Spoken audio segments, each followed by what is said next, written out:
તો મોટા સમાચાર આવ્યા છે કે જ્યાં ગુજરાતમાં 28 આઈએએસ અધિકારીઓની બદલી અને બઢતીના આદેશ છે।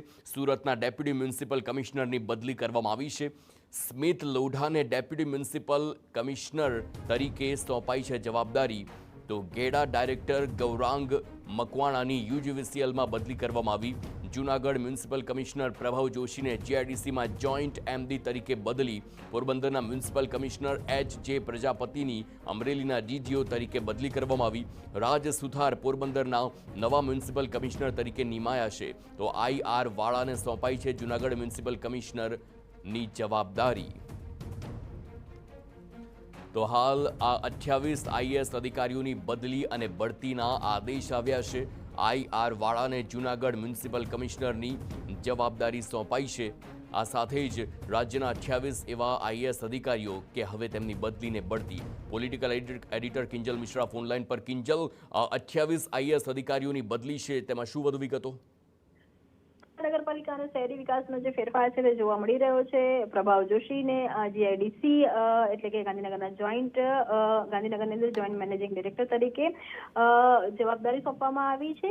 તે પહેલા કહી શકાય કે જૂનાગઢની અંદર મ્યુનિસિપલ કોર્પોરેશનમાં હતા। તેની સાથે જ રાજ રમેશચંદ્રની વાત કરવામાં આવે તો તેમને પોરબંદરના મ્યુનિસિપલ કોર્પોરેશન ના કમિશનર છે તે બનાવવામાં આવ્યા છે। આઈ.આર. વાળાને જૂનાગઢ મહાનગરપાલિકાના મ્યુનિસિપલ કોર્પોરેશન કમિશનર બનાવવામાં આવ્યા છે। તો સૌથી મહત્વનું છે સ્મિત લોઢા, સુરતનો જે કોર્પોરેશન વિવાદ ચાલી રહ્યો છે તેની વચ્ચે સ્મિત લોઢાને સુરતના ડેપ્યુટી મ્યુનિસિપલ કમિશનર છે તે બનાવવામાં આવ્યા છે।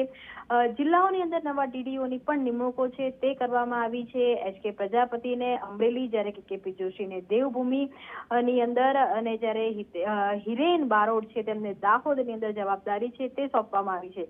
મહત્વના નિગમો અને વિભાગોમાં પણ ફેરફાર છે તે આ બદલીમાં જોવા મળી રહ્યા છે। જેમ કે એમ.પી. પંડ્યાને ગુજરાત મેડિકલ સર્વિસ કોર્પોરેશન લિમિટેડના મેનેજિંગ ડિરેક્ટર બનાવવામાં આવ્યા છે। તો તે જ સાથે વીજ કંપનીઓની અંદર પણ જે મહત્વની નિમણૂકો છે તે જોવા મળી રહી છે। ગૌરાંગ મકવાણાની વાત કરીએ કે કે.જે. રાઠોડની વાત કરીએ કે એમડી ચુડાસમાની વાત કરીએ તો ત્રણેયને અનુક્રમે યુજીવીસીએલ, ડીજીવીસીએલ અને પીજીવીસીએલની અંદર નિમણૂક છે તે કરવામાં આવી છે। કે જ્યારે જેડાની અંદર ડી.કે. પટેલની નિમણૂક કરવામાં આવી છે। એટલે કહી શકાય કે મહત્વપૂર્ણ રીતે મહાનગરપાલિકા, શહેરી વિકાસ, વીજ કંપનીઓ, જિલ્લાના ડીડીઓ અને મહત્વના નિગમો અને વિભાગોમાં ફેરફાર છે તે કરવામાં આવ્યો છે। તેની સાથે જ ગેસ કેડરના પણ 13 અધિકારીઓની બદલી કરાઈ છે।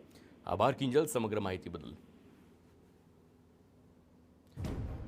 તો હવે આ તમામ જે 28 આઈએએસ અધિકારીઓ છે તેમની બદલીને બઢતીના આદેશ આવી ગયા છે।